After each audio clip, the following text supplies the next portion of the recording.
This is Duke University.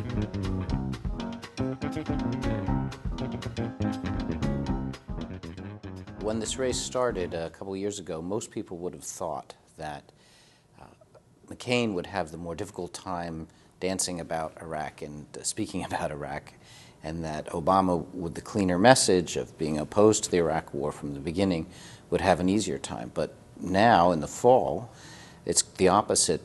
McCain seems to have a clear and strong message on Iraq, and it doesn't seem to be hurting him much with voters. Obama is doing a lot of the dancing around. If you look at who is closer to sort of the median voter's position on Iraq, Barack Obama should have an advantage on this issue because he is for more explicit timetables for getting U.S. forces out, and that's, I think, the majority position. There is a challenge, though, that Obama has, and that is that support for the war in Afghanistan is fairly weak inside his own party.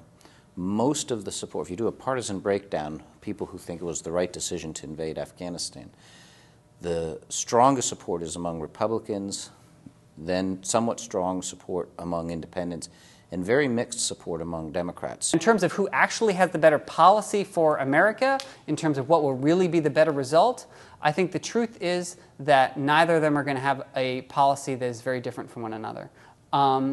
And I think the reason for that is that Obama's position is for a firm timetable, and he will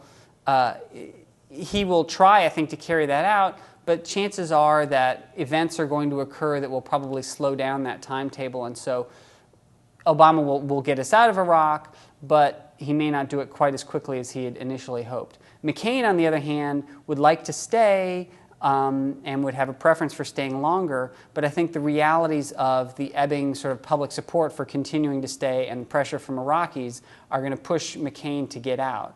So that while for the campaign we may see strong differences in style, in the end I don't think the substance of what gets done in Iraq is going to be very different. They are very far apart in rhetoric, but if you look at what they're likely to be able to do, given the constraints of the international system, given the constraints of what our military can and cannot do, given the constraints of public opinion, the differences may be less than their party activists would like you to believe.